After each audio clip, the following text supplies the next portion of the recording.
기도드리겠습니다. 우리 하나님 감사합니다. 우리가 지난 한 주간에도 하나님 보호하시고 우리의 삶 속에 하나님이 하나의 정신으로만 있는 것이 아니고 또 하나님이 단순히 마음의 이로만 있는 것이 아니라 실제 하나님의 영으로 또 천군 천사를 보내시며 성령으로 하나님의 실제 살아계신 우리의 것이 실제함으로 우리의 신앙 속에 우리 예배 속에 함께 하심을 감사합니다.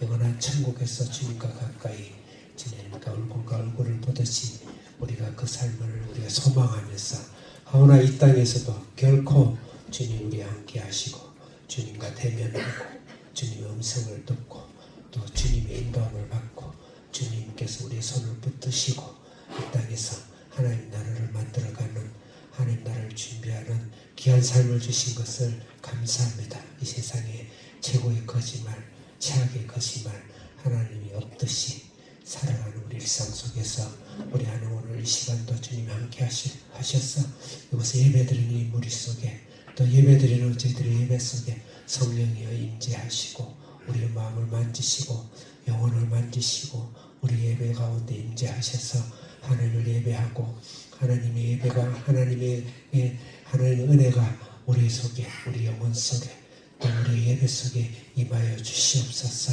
그 예배를 통하여서 하나님 임재를 통하여서 능히 이 세상을 이겨나가고 능히 이 세상을 해결해 나가고 더 나아가서 이 세상에 하나님의 귀한 사명과 목적을 성취하는 귀한 오늘의 예배의 삶이 예배가 되게 하여 주시옵소서.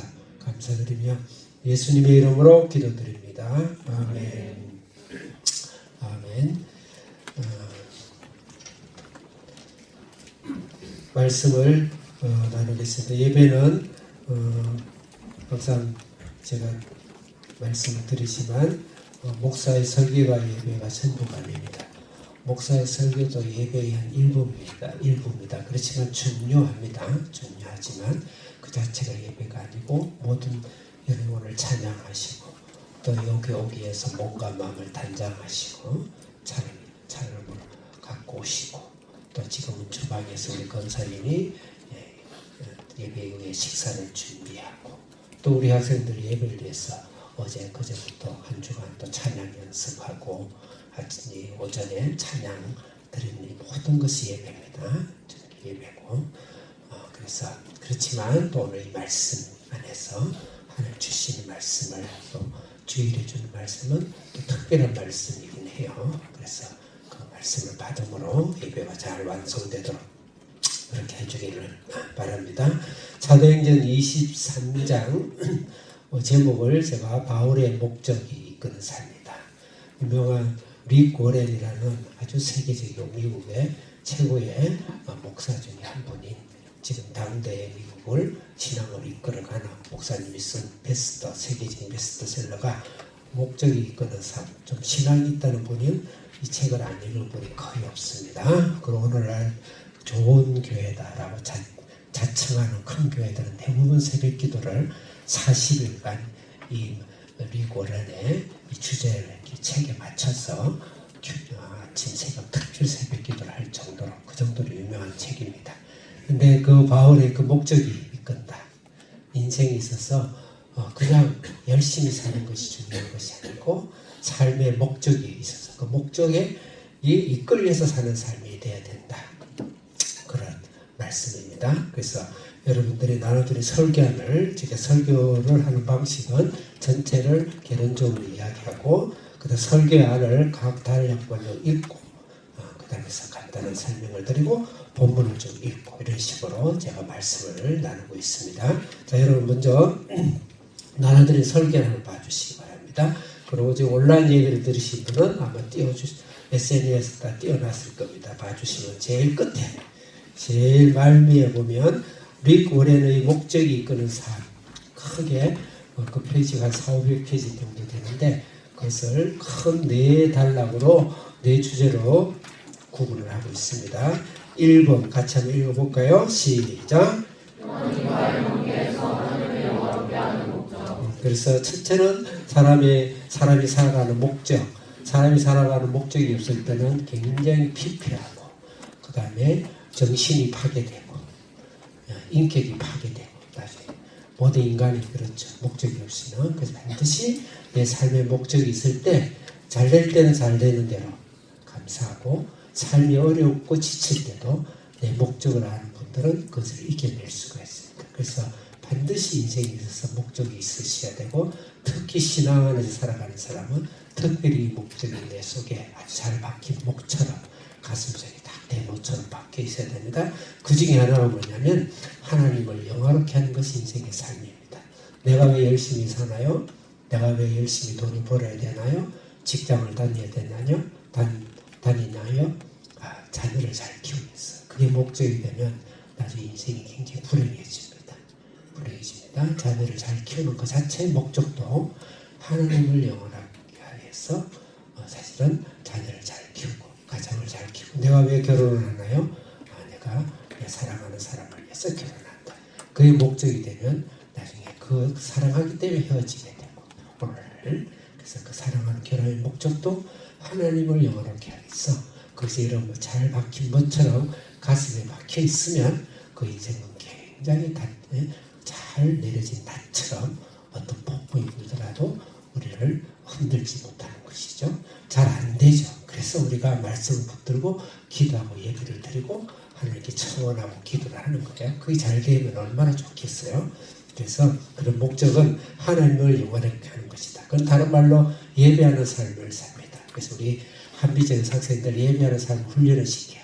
아침에 일어나서 예배, 점심 때도 15분간 기도하면서 예배, 저녁에 예배.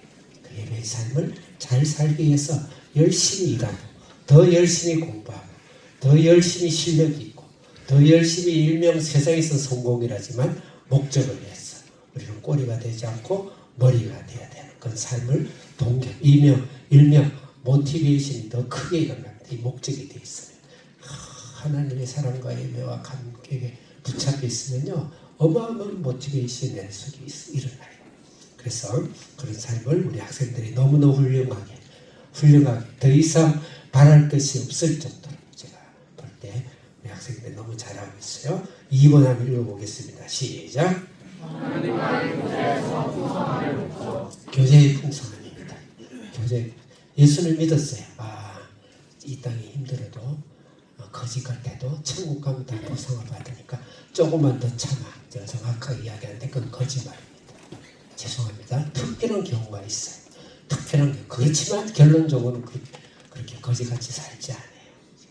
결코 거지같이 영혼육 전적 거지같이 살지 않아요. 풍성한 삶을 이 땅에서 살아야 돼요. 그래서 하나님은 내가 온 것은 양으로 너희로 생명을 얻게 하고 더 풍성하게 얻게 하라. 생명이라는 것은 구원을 말하고 더 풍성한 이 땅의 삶을 이야기해요. 풍성한 삶을 주시는 것이 이 땅에서 체험돼야 돼요. 예수님과 살아있는 액션이 있고 살아있는 교제가 있고 살아있는 신앙이 내 안에서 불꽃이 튀듯이 모든 성경에 나오는 모든 인물들은 다 그랬어요. 제가 이 땅에 살아가면서 내 영적 스승들 왔을 때 다 그렇게 살았어요. 저도 약간 그런 일면이 있어요. 조금은 있어요. 그래서 그렇기 때문에 제가 제 자신을 사랑하고 나의 삶을 사랑하고 내 사역을 사랑하고 그러니까 내가 우리 한비전의 자녀들을 너무너무 사랑하죠. 너무너무 사랑하죠. 내 속에 풍요함이 있기 때문에. 그래서 그런 예수님과 풍성함이 목적이다. 세 번째 읽겠습니다. 시작. 우리의 삶의 목적이 하나님을 헌신하고 하나님을 섬기기 위한 목적, 예배를 잘 드리기 위한 목적으로 우리의 삶은 돈 벌어야 됩니다. 부자가 되셔야 돼요. 직장을 다니는 높은 자리를 가셔야 돼요. 머리가 되셔야 돼요. 지도자가 되셔야 돼요. 리더십을 발휘해야 돼요. 내가 가는 곳마다 축복이 들풀처럼 번져야 돼요. 내가 앉는 자리마다 축복이 자리가 되어야 돼요. 축복의 통로가 되어야 돼요. 그 목적이 뭐냐? 하나님 나라를 위해 돕는 사람을 사랑하고 하나님께 헌신하는 삶. 4번 읽겠습니다. 시작. 선교를 위한 목적. 궁극적으로 전 세계에 나가서 또 우리나라 안에서도 또 누군가를 향하여서 복음의 생명, 영원한 생명, 이 세상에서 유일하게 줄 수 있는 단 하나의 선물이 있다면 그 사람 영원한 구원이죠. 구원이죠. 지옥 가게 둘 수는 없잖아요. 그래서 그래서 그 사명을 다하기 위해서 세상 땅끝까지 가라는 하나님 선교의 목적이 포함되어 있다. 이게 릭 워렌이고 전 세계의 지도자와 영적 지도자와 성도들이 여기에 대해서 박수를 보내면서 어떻게 이렇게 하나님의 말씀을 잘 요약했을까? 그래서 가장 베스트셀러 중에 베스트셀러입니다. 참고로 릭 워렌은 CCS에 사실은 차기 총재로 초대를 받았던 분입니다. 제가 왜 이야기를 하느냐, 이 삶에 대해서 제가 자신 있게 여러분에게 말씀을 드릴 수 있다, 이 말씀을 드리는 겁니다. 그러면 이제 이 목적이 사도행전 23장에 어쨌든 제가 하는 데까지 할 때니까 조금 우리 학부모님이 오늘 오신 분은 좀 어려운 말씀이 있을 수 있습니다. 그렇지만 정한 시간에 예배드린다 생각하고 어렵더라도 그렇구나라는 듣기만 이렇게 해주셔도 고마울 것 같아요. 이 목적인 이끄는 삶, 이것을 사도 바울이 23장에서 한 단면을 보여주고 있어요. 사도 바울이 굉장히 어려운 상황에서 이 행간에서 본인이 어떻게 목적이 이끄는 삶으로서 사도 바울이 개인적인 삶을 어떻게 살고 있는가에 대해서 그것을 보여주고 있어서 한 4가지 정도로 사도 바울은 이런 사명이, 이런 목적이 사도 바울의 신앙을 이끌어가고 있다. 그렇게 본문 안에서 충실하게 본문에 따라서 본문이 가는 것만큼 본문이 원하는 것만큼만 제가 말씀을 드리는 겁니다. 제 이야기를 제가 각색하지 않고 이 23장이 만약에 국어시험에 나왔을 때 4가지 정도의 목적, 4가지 정도 주제를 찾아라. 그렇다 그러면 가장 가깝게 찾을 수 있는 말씀이 아니겠는가 이렇게 보고, 첫 번째 큰 로마 표기 1절에서 5절 옆에 있는 걸 크게 그대로 한길 선생님 큰 주제 그대로 주세요. 한번 읽어보겠습니다. 한길 선생님 1절에 5절 크게 읽겠습니다. 시작. 사도 바울은 그 목적이 이끄는 삶에 있어서 구체적으로 들어가면 율법의 양심을 따라 살았어요. 율법의 양심을 따라. 막연하게 목적이 있다 그렇지 않고 반드시 목적이 세부사항을 위해서 사도 바울은 양심을 따라 살았다. 우리 신앙을 살면서 양심을 파는 분들도 많이 있어요. 그래서 그게 싫어서 나 저 사람 같으면 나의 교회 안 다닌다. 저 사람이 싫어서 교회 안 간다. 특히 교회를 오래 다닌 분들의 이야기가 많아요. 사실은 그 말에는 사실 거짓과 모함과 시기가 있어요. 그럼에도 불구하고 우리가 들여다볼 것이 많아요. 양심이 안 발라요. 하나님의 신앙은 너무 좋아요. 전도도 많이 하고 교회도 기도도 많이 하고 헌금도 많이 하고 그래요. 그런데 실제 돌아서서 양심이 밝지 않아요. 그거는 잘못된 신앙이에요. 사도 바울이 말하는 거예요. 양심과 신앙은 일치돼야 돼요. 일치돼요. 그럴 때 반드시 하나님의 복을 받습니다. 하나님의 복을 받는다는 건 사람들에게 복을 받습니다. 사람들에게 반드시 인정을 받습니다. 직장에서 인정을 받습니다.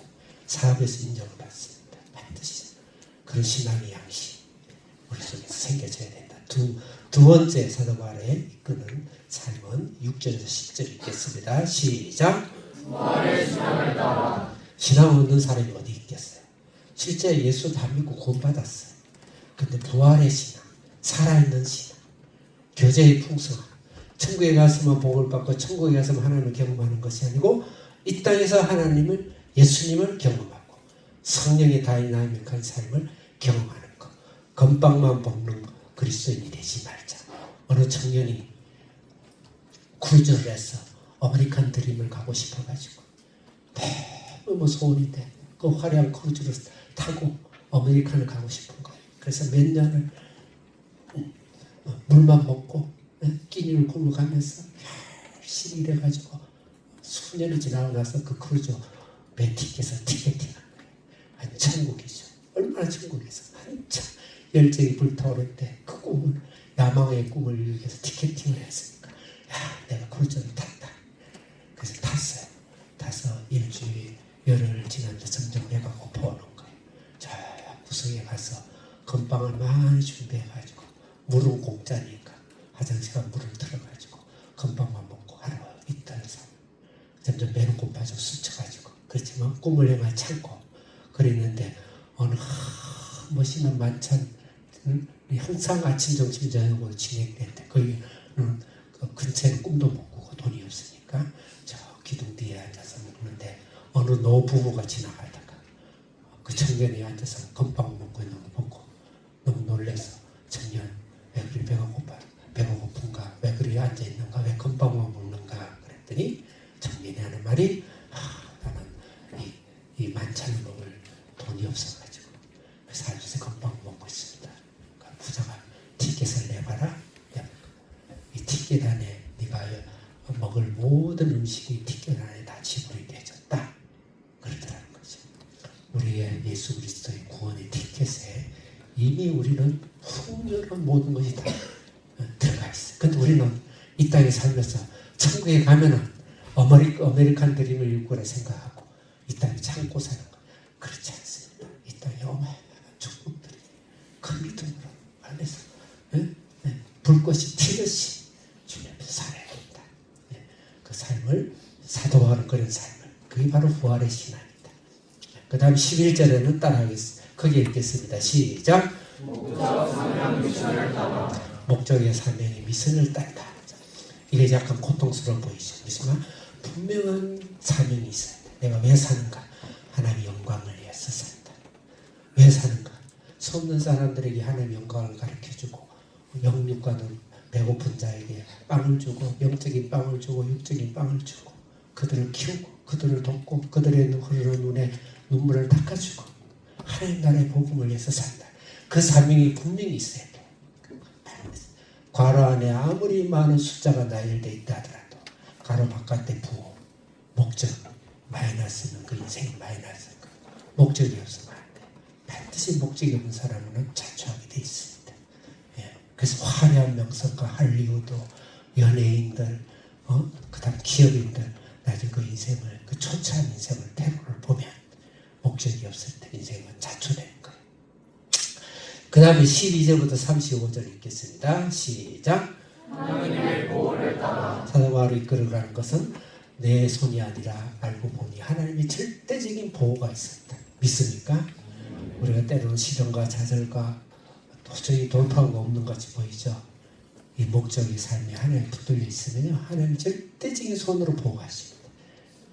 저도 개인 인생에서 이때까지 하나님의 그 절대적인 보호의 손이 아니었으면 지금 살아남지도 못했어요.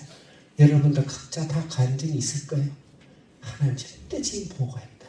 보호가 있습니다. 특히 미션 앞에서 헌신되면 헌신될수록 하나님의 보호는 더 극적으로 우리 속에 임하신다. 그 말씀이 오늘 전체 말씀입니다. 자, 그러면 이제 본문을 읽으면서 하겠습니다. 자, 본문 23장 전체 읽을 거니까 제 시간 안에 할 거니까 우리 학생들 너무 염려를 과하게 하지 마시고, 자, 1절 크게 읽겠어요. 시작. 바울이 우리를 주목하여 이르되 여러분 형제들아 우리까지 하는 봉사의 양심을 따라 하나님을 섬겼노라 하거든. 사도 바울에서의 중요한 단어가 양심을 따라 살았다. 내가. 그럼 지금은 바리새인과 사두개인인데 사두개인은 제사장 무리였잖아요. 바리새인은 성경 5경을 창세기, 출애굽기, 레위기, 민수기, 신명기 성경을 줄줄줄 외우는 사람들이에요. 성경 박사도 아니에요. 그 성경에 대해서 말씀에 대해서 인생을 사는데 나는 너희들이 그 말씀을 따라서 나는 양심을 따라 살았다. 그러면서 너희가 믿고 너희가 읽고 있는 그 성경 말씀을 나는 다 지키고 살았다. 그 말씀이 나의 양심에 대했던 그런 말씀이에요. 2절 읽겠습니다. 시작.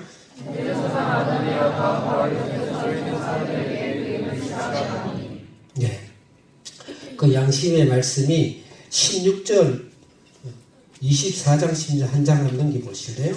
우리 한기 선생, 한기 전사님 올려놨네요. 같이 읽겠습니다. 거기도 사도 바울의 양심을 강조합니다. 크게 읽겠습니다. 시작. 이것으로 말미암아 너와 하나님과 사람을 대하여 항상 양심에 거리낌이 없기를 시사하노라. 그 신앙에 있어서 신앙만 제일이고 양심이 내 속에 증거가 안 되면 그것은 사실 거짓 신앙이에요.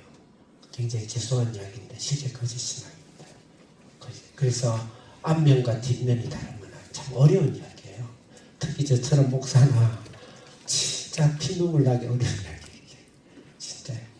강대상에 있는 우리 아빠와 돌아섰을 때 가정이 우리 아빠가 다르다. 그래서 목사들 자녀들이 되게 방황을 많이 하거든요. 물론 목사의 잘못만은 아니에요. 교회 갔을 때 장로와 권사와 신앙적으로 우리 엄마와 집에 있을 때 엄마가 다르다. 교회 갔을 때 굉장히 뜨거운 신앙이고 예수 이야기하고 천국 가라 이야기하는데 직장에서의 그 뒷모습이 다르다. 굉장히 사실은 목이 메이는 거예요. 목이 메이는 거예요. 근데 오늘날 감옥에 있는 기독교 숫자나 프로테지나 바깥에 있는 사회에 일반 정상사회 기독교 프로테지나 같다 그랬잖아요. 무슨 말인지 빨리 안 오나요? 느낌이요? 그것을 우리 조수아저씨 비난하듯이 쓰는 거 별로 좋지 않아요. 그럴 수도 있죠. 그럴 수도 있잖아요. 억울해 가는 사람도 있고. 그런데 어쨌든 오늘날 그런 부분을 우리에게 그렇지 않게 굉장히 비난이 되죠. 그래서 우리 삶 속에 반드시 명심해야 될 것은 오늘 확정된 말씀이에요. 아무도 보지 않는 내 양심이 내 신앙과 비례하고 있는가? 양심과 신앙이 등과 물로 같은 저울의 균형을 갖고 있는가? 그걸 반드시 생각하고 남한테 말할 필요는 없어요.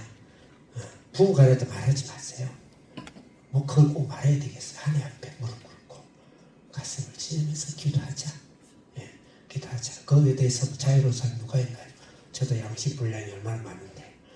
자, 그래서 그러면 성경에서 양심에 대해서 얼마나 말을 많이 하고 있느냐? 제가 여러분들의 그 설교 안에 쭉 밑에다가 쭉 적어놨어요. 나중에 시간 되시면 찾아보세요. 이만큼 양심이 중요해요. 엄청난 양심을 이야기해요. 그래서 신앙이 이끌어오는 양심이에요. 오늘날 현대 그리스도인들이 잃어버린 것이 양심을 잃어버린 그는 신앙이 거짓 신앙입니다. 그 중에 한 말씀을 읽어보겠습니다. 디모데 전서 1장 5절 제가 잠깐 설명을 해보겠어요. 같이 읽겠습니다. 1장 5절 시작. 이 본의 목적은 순결한 마음과 선한 양심과 거짓이 없는 믿음에서 나오는 사람이거늘. 아멘. 여기서 청결한 마음, 선한 양심 나왔죠. 그 다음에 사랑입니다. 거짓이 없는 믿음은 사람을 수식하는 수식어예요. 이것은 사랑이죠. 그래서 청결한 양심이란 뭘까요? 마음이라는 것은 영혼을 담는 그릇을 이야기하는 거예요. 영혼이라 하면 돼요. 그 영혼의 마음을 무엇으로 깨끗할까요? 율법으로 깨끗해질까요? 불가요. 여기는 예수 그리스도의 보혈로 깨끗해지는 거예요. 예수 그리스도의 보혈. 그게는 깨끗할 수 없어요. 우리 영혼을 깨끗하게 할 수는 없어요. 하나님은 1%의 죄나 태평양만한 죄나 하나님 절대 같이 있을 수 없습니다. 그래서 반드시 죽어야 돼요. 죄의 싹은 사망이고 죽어야 돼요. 그런데 예수님 대신 죽으셨어요. 그 예수님을 믿음으로 내 마음이 깨끗해 각오와 현재와 죄송하지만 미래의 모든 죄까지 다 용서를 받았습니다. 믿습니까? 네. 믿습니까? 네. 여러분 제가 청결되었습니다. 믿습니까? 네. 그 믿음이에요. 좀 죄송한 표현이죠. 그렇지만 이 믿음이에요. 예수님이 죽음이 그 정도 가치가 있는 거예요. 그 다음에 그 영혼이 구원받았으면 그 다음에는 양심이 중요해요. 이런 것을 바로 성화라 그래요. 선한 양심. 인격. 우리 속에 이제 아직까지 악성이 남아있어요. 그런 하나님의 말씀을 쳐서 하나님께 복종케 해서 하나님의 인격을 닮아가는 것이 바로 양심이에요. 양심. 선한 양심. 이 선한 양심은 무엇으로 될까요? 말씀으로 됩니다. 말씀과 성령으로 유인밥처럼 계속 비벼내서 하나님이 분수물 걸러내고 불에서 불순물을 걸러내고 하나님의 정결한 99.99의 순도 높은 순금으로 탄생되듯이 양심이 만들어져야 돼. 그래서 우리의 노래 50%가 들어가야 돼요. 그래서 이런 것을 자유의지설이다 라고 이야기해요. 절대 우리 양심은 자유의지가 필요합니다. 내가 책임을 져야 돼요.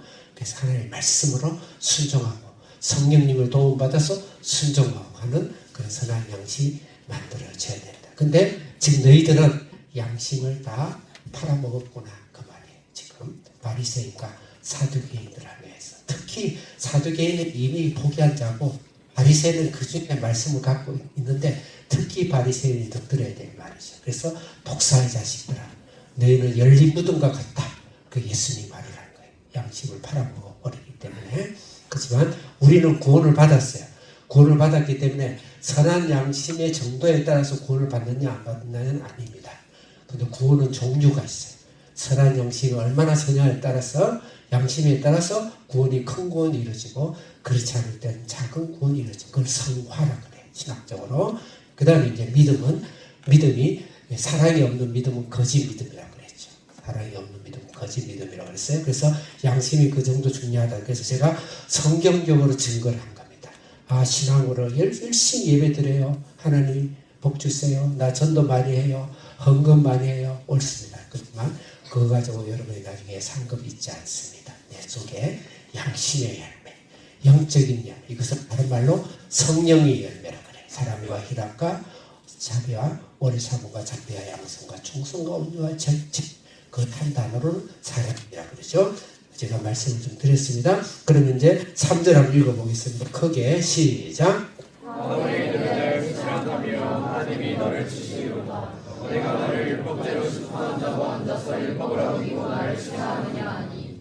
예, 율법이라는 단어를 한번 생각해 보시고 4절 읽겠습니다. 시작. 5절 읽겠습니다. 시작.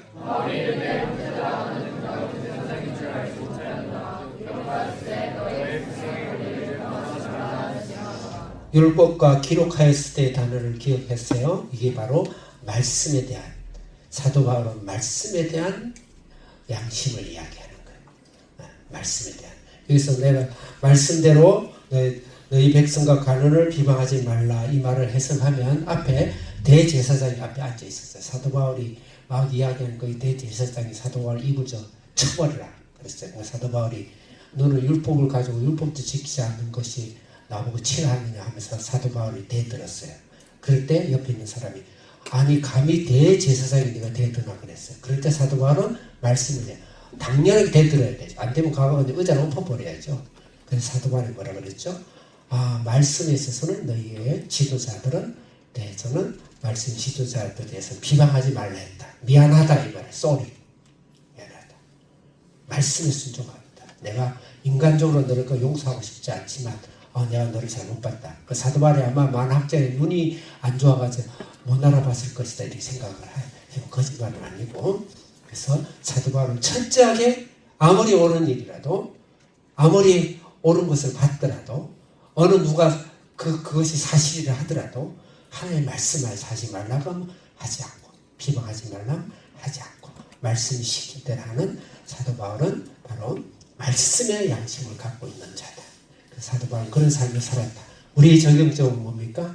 우리가 생활과 삶과 신앙과 기도와 금식과 전도와 헌금과 함께 우리는 신앙의 양심, 신앙의 인격이 같이 자라날 때 결코 이 땅이 손해보지 않습니다. 우리 학생들도 이 땅에 살아갈 때 내가 손해를 느껴보더라도 하나님의 말씀 안에서 말씀 양심을 지키는 그런 일을 하게 되면 우리는 전 인생을 선물을 받게 돼요. 대부분 직장과 높은 곳을 봐요. 직장에서 진급을 그 점을 봅니다. 그러나 우리가 그런 훈련을 잘 하자. 그 다음에 두 번째로는 부활의 신앙입니다. 살아있는 신앙. 영정사진 붙어있듯이 하나님의 말씀을 알아. 나도 믿어요. 알고 있어요. 예수님 사람은 그냥 사진 영정사진 보듯이 그러지 말고 그 예수님이 뛰어내려가지고 이 가운데 건드려 다니고 운행하 다니고 성령 운행하 다니고 만지고 다니고 같이 오고 같이 기뻐하고 같이 노래 부르고 하는 그 살아있는 예수님의 신앙이 이 땅에서 필요하다는 것이에요. 이 땅에. 근데 전형적으로 사도계인은 간판만 신앙인 거예요. 간판만 교회인 거예요. 그런 것을 사도계인 파라고 할 수가 있어요. 오늘날 그러면 그거는 2000년 전에 사도계파니까 못된 놈도 오늘날 없을까요? 오늘날은 이 사도계인의 영이 오늘날도 전 신앙과 교회를 둘러서 덮치고 있습니다. 그런 모습을 잠깐 한번 다뤄보도록 하겠습니다. 6절 읽겠습니다. 말씀 시작. 바울이 그들을 읽고는 사도계인이요 다른 일부는 바리새인인 줄 알고 공회에서 외쳐 이르되 여러분 그제나 너는 바리새인이요 또 바리새인의 아들이라 죽은 자의 소망으로 부활로 말미암아 내가 신분을 받는다. 네, 여기서 바리새인이나 사두개인 그 제사장파를 사두개인파라 그래요. 시간상이 다 설명 못 드립니다. 다 똑같은 놈들이에요. 똑같은 놈들인데 사도 바울이 그 특히 나빠도 나쁜 제목이 다르잖아. 제 감옥에 가도 제목이 다르잖아요. 제목으로 이야기하는 거. 제목으로 봤을 때 제 목록으로 봤을 때 사두개인과 바리새인의 차이는 뭐냐면 바리새인은 형식적으로 양심이 다 화인마다 형식적으로 하나님의 말씀을 갖고 있는 자고 사두개인은 그 살아있는 말씀 자체가 없는 거예요. 그래서 없는 거다. 그것을 표현을 뭐라고 했냐면 부활의 영. 부활의 영. 그래서 사도 바울은 바리새의 아들이에요. 족보가 바리새의 아들이에요. 그러면서 부활의 소망에 대해서 사실은 인간적으로 보면 싸움을 붙이고 있는 거죠. 자, 7절 읽겠습니다. 크게 시작.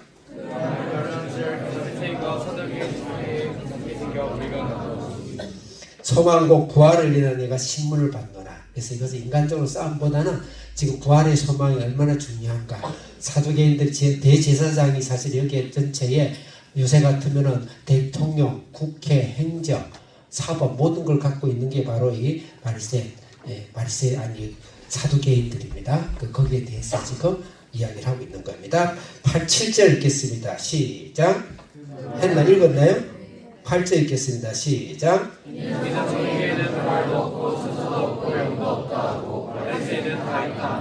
네. 9절 읽겠습니다. 시작. 우리가 이 사람을 보니 악한 것이 없도다. 혹 여기나 홍천사가 우리에게 말하였으며 시작했느냐. 이들은 영도 믿고 천사도 믿어요.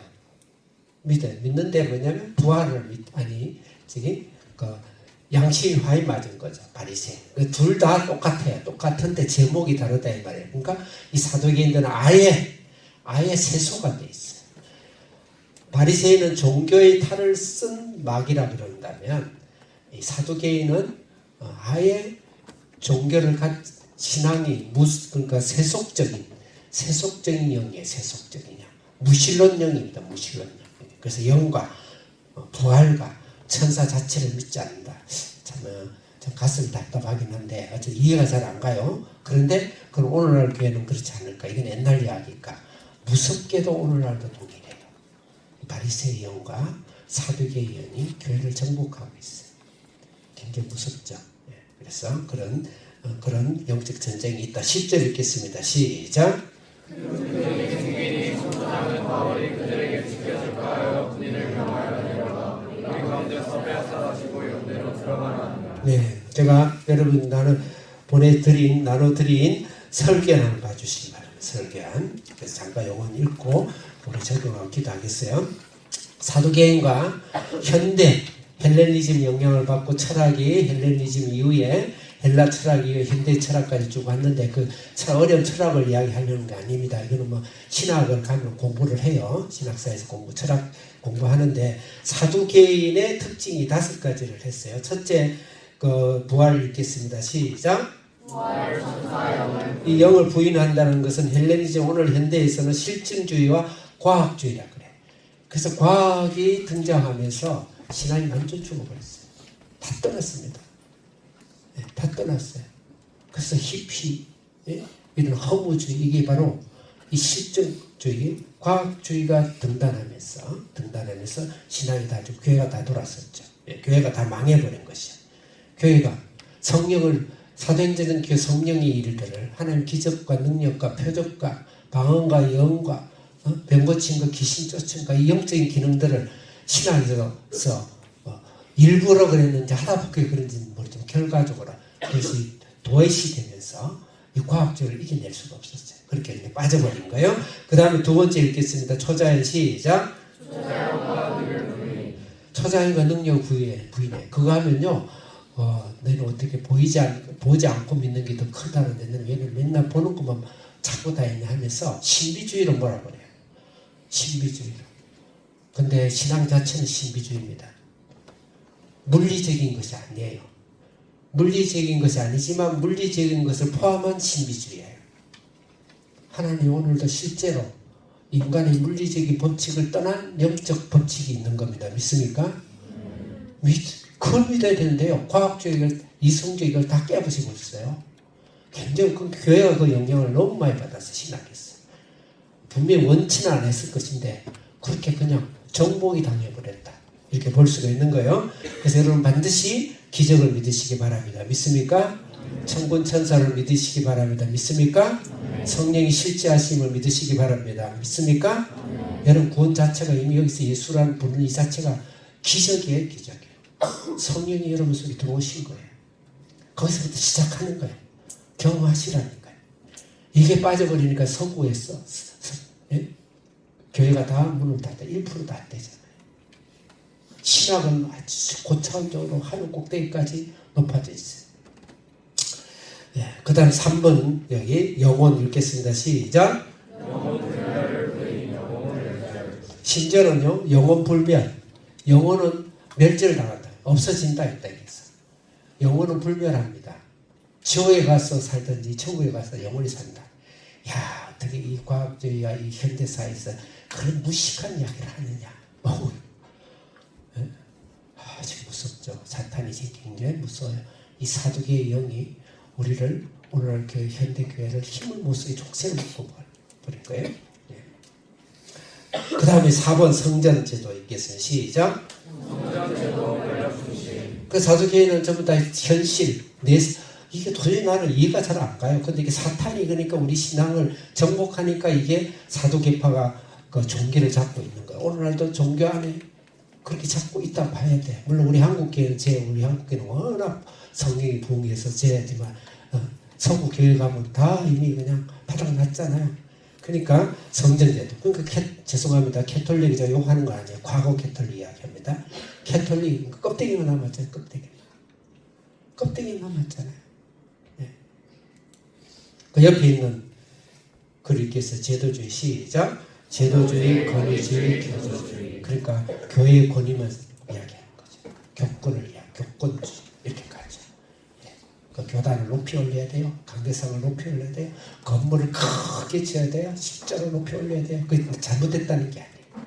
그래서 네, 속이 비어버린 거죠. 그 다음 5번 읽겠습니다. 하나님 시작. 하나님 능력을 제한 그 옆에 있는 합리주의 시작. 네, 선악을 이야기하면 복잡하고 오늘날 그래서 합리주의적 유실론이라 그래요. 오늘 교회에 꽉 잡혀 있습니다. 유실론 하나님을 믿어요. 그 영향을 받은 거예요. 신이 있다는 걸 믿어요. 하나님 믿습니다. 네, 믿습니다. 믿는데 합리주의로 믿어요. 합리주의로. 방언한다, 예언한다, 귀신 쫓아낸다. 그러면 겁부터 나는 거예요. 성경이 있는데 그걸 어떻게 잘 성경대로 믿을 것인가 고민하고 말씀과 어떻게 좋아할 것인가 해야 되는데 아예 신사도다 해가지고 신사도는 분명히 비성경적입니다. 그러니까 신사도가 생기는 거예요. 교회 안에서 성령을 잘 가르치고 성령의 부흥과 성령의 역사와 오늘도 과거에 사도행전에 일어난 성령 오늘 동일하게 일어나요. 그것을 교회에서 잘 말씀 가운데 가르쳐야 되는데 안 하니까 신사도가 생기는 거지. 하나님 능력을 제한하는 이런 신앙이 오늘 교회의 90%가 장악하고 있다. 그런 걸 생각하면서 그래도 우리 한국교회 복받은 게 선조들이 다 성령 체험한 예전에 저 어릴 때요. 저도 사대리 집안이요. 우리 한계 선생까지 5대인데 네. 거기 옛날에 목사 전도사 없었어요. 농촌교회. 큰 성도들이 성령을 받아가지고 구름대같이 몰려다니면서 그냥 자치적으로 교회를 해요. 한 달에 한 번은 목사나 전사 오면요. 그 나라는요. 막 천국이죠. 한국교회가 그렇게 형성 만들어졌었어요. 평양 대풍운동으로. 저는 중간 끼인 세대가 돼서 요쪽 달고 요쪽 달아요. 저는 끼인 세대. 한 면에 있어서 저는 축복이다. 양쪽을 다 봤으니까. 그 다음에 그래서 부활의 능력이다. 그 다음에 이제 11절 한 절이 단락 하나로 여러분 보면 동그라미가 한 절에서 끝나요. 보통 동그라미 한 단락을 이야기하는데 이게 하나로 끝나요. 그래서 세 번째의 미션은 목적을 따라서 한다. 사명을 따라서 한다. 11절 같이 읽겠습니다. 11절 시작. 나의 주께서 나를 곁에 서서 이르시되 내가 예루살렘에서 나의 일을 주는 것 같이 나에서 주문하여라. 첫 번째는 우리 신앙은 양심을 따라 살아야 된다. 살아있는 신앙. 구원은 받았지만 이 땅에서도 풍성한 생활, 건빵을 먹는 그리스도인이 되지 말고 하나님을 체험하는, 영을 체험하는, 성령을 체험하는 사도행전이 살아있는 그런 신앙을 살아야 된다. 세 번째로는 반드시 미션을 써야 된다. 미션. 그 미션이 무엇일까요? 사도행전 1장 8절 한기 선생님 좀 비춰주세요. 1장 8절. 우리 지금 사도행전을 보고 있죠. 사도행전의 주제이기도 하죠. 시작. 오직 성령이 너희에게 임하시면 너희가 권능을 받고 예루살렘과 온 유대와 사마리아와 땅 끝까지 이르러 내 증인이 되리라 하시니라. 네, 땅 끝까지. 이 로마죠. 로마도 보아야 하리라. 로마의 증인이 되라. 이렇게 막 둘러싸여가지고 지금 비난을 받고 이제 감옥을 가고 잡혀가고 죽이려고 40명이 목숨을 걸고 달라붙고 이 위기, 죽음 위기 가운데 예수님이 성령이 나타나 예수님이 나타나가지고 이루한다는 말이 기껏 너 로마도 가서 이짓해라 이 말이에요. 예수님이 사랑이죠. 사랑인데 중요한 것은 우리의 사명은 땅 끝까지 증인이 되는 그 삶이 우리 삶의 중요한 목적이 되야 된다. 이것은 목사나 선교사만 받은 것이 아니고 여러분 모두에게 다 받았어요. 모든 사람은 반드시 땅 끝까지 복음을 증거하고 다시 말해 예수님의 사랑을 나타내고 영적으로 물질적으로 실력적으로 도와주는 그런 삶을 사는 것이 이 목적이 이건 명령이에요. 명령. 그래서 많은 사람들 복음을 전하고 사역을 하고 뭐 선교를 하면은 그건 목사나 하는 일이고 특히 부름받은 사람이 이야기하는데 그렇지 않습니다. 여러분 가정 속에서 있어야 돼요. 그 자녀를 뭐예요? 신앙으로 잘 키워야 되죠. 직장에서 있어야 돼요. 직장에서 뭐예요? 충실하게 직장 삶, 사업에 충실한 삶을 살면서 그 가운데 그거를 본 돈과 하늘 주신 자금과 그것을 복음을 위해서 쓰고 당연히 그것을 쓰는 사람 복음을 증거하는 사명으로 살아야 된다. 그것이 아주 중요한 목적이다. 네. 마태복음 28장 18절에서 20절은 읽지 않겠습니다. 자, 그러면 이 복음에 대한 미션에 대해서 사도 바울이 얼마나 결단을 했는가 여기 대해서 로마서 1장 11절 몇 절만 읽어보겠습니다. 로마서 1장 11절 읽겠습니다.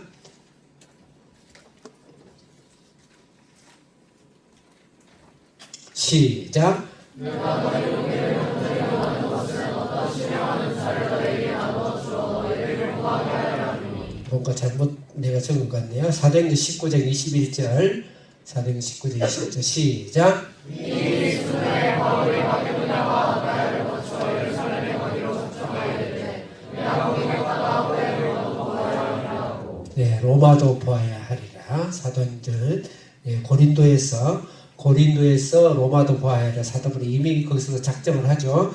그 다음에 20장 23절 읽겠습니다. 20장 23절 시작. 오직 성령의 감성에서 너희를 시원하여 결박과 하나님의 날을 기다린다 하시나. 24절 시작. 내가 너희의 길과 죄를 지대받은 사명으로 하나님의 은혜의 복음을 시원한 일을 주장하면 나의 생명조차 조금도 필요한 것을 여기지 아니하노라. 아멘. 이것은 밀레도에서 에베소를 들어가지 않고 빨리 예루살렘 집 잡히러 가는 거예요. 그래서 로마를 가기 위해서 거기서 장로를 불러놔놓고 내가 로마로 복음을 전하가는데 하면서 말씀하신 거. 어떤 어려움이 있더라도 내 생명을 조금 더 귀한 것으로 여기지 아니하겠다. 이게 사도 바울의 사명이고 사도 바울의 목적인 것이죠. 그것이 우리도 일상생활 속에서 선교사로 가라는 것이 아니고 여러분들 직장을 나가든지 사업을 나가든지 가정터를 나가든 어디를 가든지 그런 미션을 가지고 여러분들이 갖게 된다 그러면 누워있다가도 벌떡 일어나게 되고요. 게으르다가도 벌떡 일어나게 되고요. 공부하기 싫다가도 공부 열심히 하게 되고 좌절하고 힘들고 슬픔에 빠져있다가도 벌떡 일어나게 됩니다. 이것이 내 미션으로 딱 모세의 가슴에 딱 박혀있으면 사명이 있고 할 일이 있잖아요. 그것만 하다가도 주님을 가도 기쁘잖아요. 그게 기뻐야 돼. 기뻤어. 저도 우리 학생들랑 아침에 같이 일어나요. 아침에 제 목소리 듣고 일어나거든요. 제 목소리 기도하고 자거든요. 365일 얘들은 한 4, 5년 있다 가자고 나는 애들 보내고 또 해야 돼요. 그 다음 10년 뒤에 또 다시 해야 돼. 이게 무슨 짓이에요? 근데 이 미션이 나를 기쁘게 하는 거예요. 기쁜 거예요. 진짜 기쁜 거예요. 너무 행복한 거예요. 애들이 너무 고마운 거예요. 그렇게 하죠. 반드시 미션이 여러분의 가슴에 대못을 박아야 돼. 반드시 박아야 돼. 그 다음에 이제 마지막으로 12절부터 35절은 하나님의 보호를 따라서 그렇게 할 때 하나님께서 항상 보호하신다. 거기 여러분들이 로마 표기 이건 빨리 하겠어요. 1번 질문 크게 한번 읽어보겠습니다. 우리 학생들 1번 시작. 예, 이것은 좀 정설은 아니지만 제가 사도 바울과 베드로에 대해서 이야기했어요. 사명이 아니고 수명입니다. 수명. 예. 그 삶의 나이를 이야기해요. 한 60세 중반에서 70세 정도의 두 분이 다 돌아가셨어요. 예, 뭐 초반이라서 상관없어요. 그 당시에 로마 그 당시에 당대의 평균 나이가 평균 그 수명이 25세에서 30세입니다. 그는 어릴 때 어린아이가 사망률이 높았어요. 지금 의학 안 발달돼 있어서. 근데 실제 오래 사는 장수하는 사람이 60 정도예요. 우리나라도 100년 전까지만 해도, 그죠? 제 어릴 때만 해도 60회가 잔치하죠. 60살이면 살 만큼 다 살았다. 너무 축구한다. 오래 살았어. 근데 이거 2000년 전에 어땠을까요? 60살만 잘 산 거예요. 물론 80, 90까지 산 사람 있고, 만약 일설에 의하면 그 요한은 뭐 100세, 90세까지 살았다는 게 있어요. 네. 근데 60세 이상, 70세 살았으면 살 만큼 살았어요. 물론 이분들은 순교하죠. 순교는 또 다른 이야기예요. 사신 거예요. 그래서 이 기간 동안 하나님이 절대 미션을 다할 때까지 가만두지 않는다. 우리 일생이 목숨이 끝날 때까지 하나님 절대 우리를 내버려두지 않습니다. 믿습니까? 미션이 내 가슴에 잘 박힌 것처럼 있을 때는 어느 누구도 우리를 휘두를 수 없어요. 오히려 이 온 세상의 모든 재능과 재력과 권세와 모든 것을 다 동원해가지고 하나님 나를 위해서 도우십니다. 믿으시죠? 우리 한비전 여기까지 끌려온 거 지금은 이제 포렌다닐로만 불러야 돼요. 한국의 여러 가지 교육법이 바뀌었어요. 존중해요. 사도 바울처럼 관리를 비방하지 말라. 존중합니다. 더 이상 좀 박해가 없도록 혹시 교회가 문을 닫아야 되는 상황까지 가지 않도록 기도할 뿐인데 그것은 하나님이 하실 것이고 그렇다 할지라도 하나님이 여러분 삶을 여러분 자녀를 우리의 비전을 중요한 건 다 떠나서 여러분 한 개인의 인생 하나님 내버려두지 않습니다. 세상의 파도가 여러분 넘볼도록 절대 하나님 허락하지 않습니다. 믿으시죠? 하나님이 여러분을 위해서 죽으신 거예요.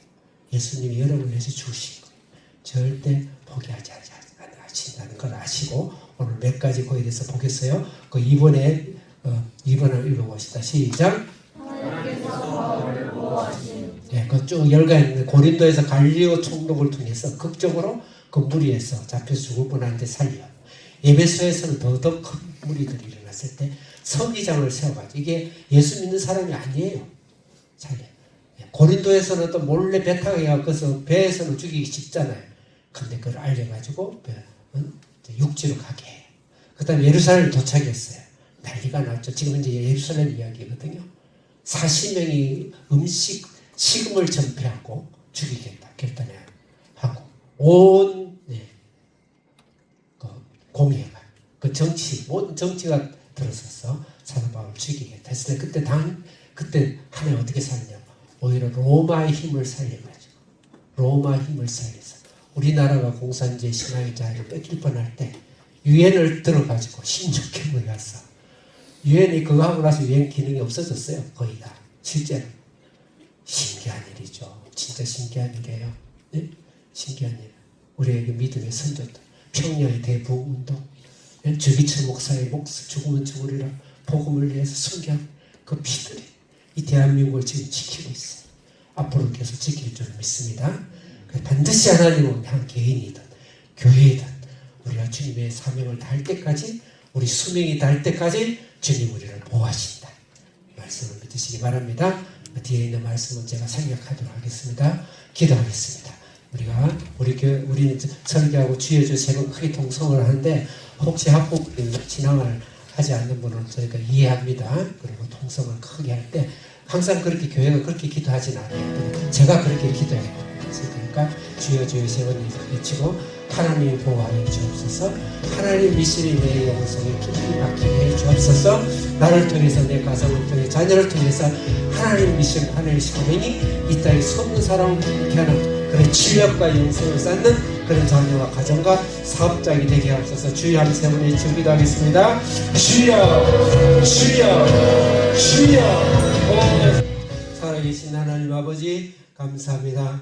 이 시간에 사도 바울의 미션, 사도 바울의 목적, 사도 바울의 사명처럼 우리 속의 인생을 왜 살아야 되는지, 어떻게 살아야 되는지, 우리의 살아가야 될 목적들이 내 가슴 속에 대못처럼 박혀지게 해 주옵소서.